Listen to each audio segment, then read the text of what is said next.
Pourquoi, lorsque l'on devient investisseur immobilier, on a plus de chances de tomber malade? Tout simplement parce que chez les investisseurs immobiliers, ce ne sont pas les maladies qui manquent.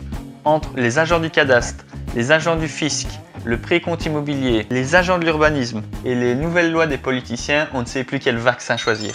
Bonjour à tous, c'est Benoît Smith du site moindépendant.com, j'espère que vous allez bien et aujourd'hui on voit ensemble quelles sont les étapes pour mettre en location nue un bien immobilier en Belgique.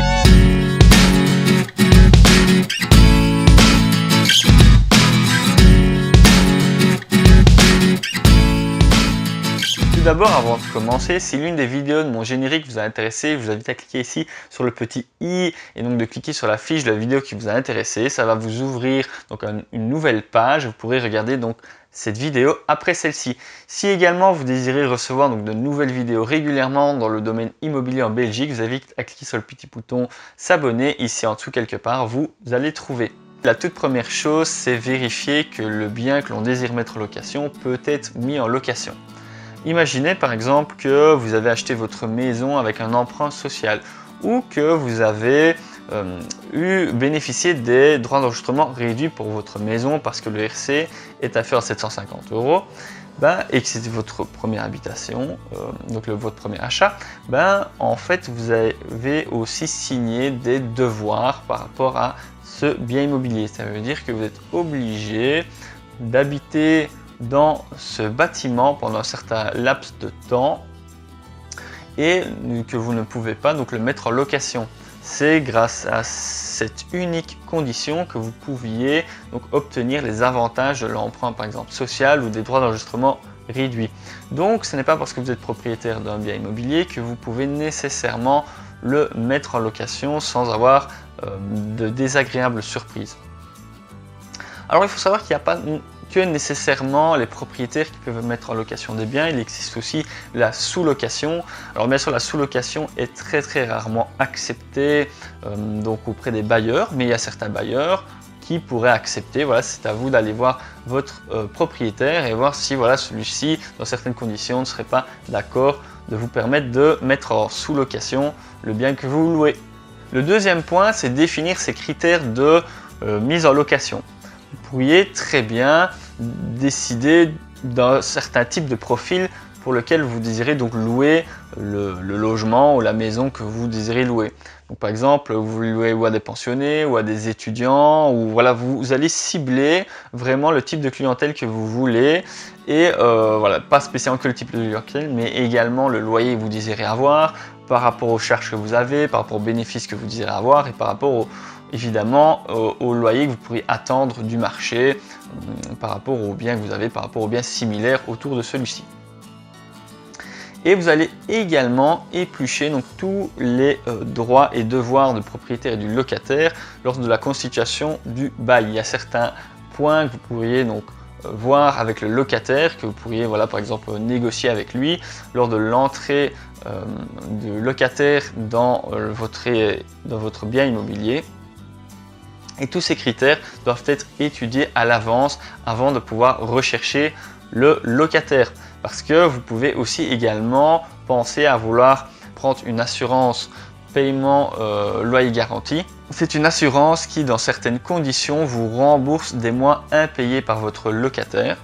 Mais l'assurance impose également donc, certains critères de locataire. Donc évidemment, vous n'allez pas pouvoir prendre n'importe qui pour louer votre bien immobilier. Ensuite, on doit trouver le locataire. Alors, trouver un locataire, ça peut prendre énormément de temps, comme ça peut aller relativement vite. Ça dépend du type de bien que vous avez, ça dépend le loyer que vous demandez, etc. et les conditions. D'accord? Et vous risquez d'avoir beaucoup de coups de téléphone, beaucoup de visites à faire. Ça demande de l'organisation et ça demande un minimum d'expérience. Moi, j'ai eu une première expérience en recherche de locataire.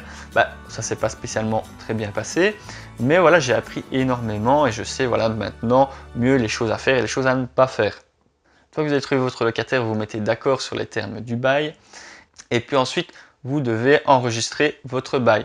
Le fait d'enregistrer votre bail va donc enregistrer la date au niveau de la loi, ça veut dire que la date du contrat sera opposable au tiers et donc lors de litige, le juge pourra utiliser cette date-là pour voilà, déterminer certaines périodes, par exemple de la sortie du locataire ou certaines périodes de travaux, enfin voilà, de certaines périodes en tout cas au sein du contrat pour pouvoir donc prendre ces décisions.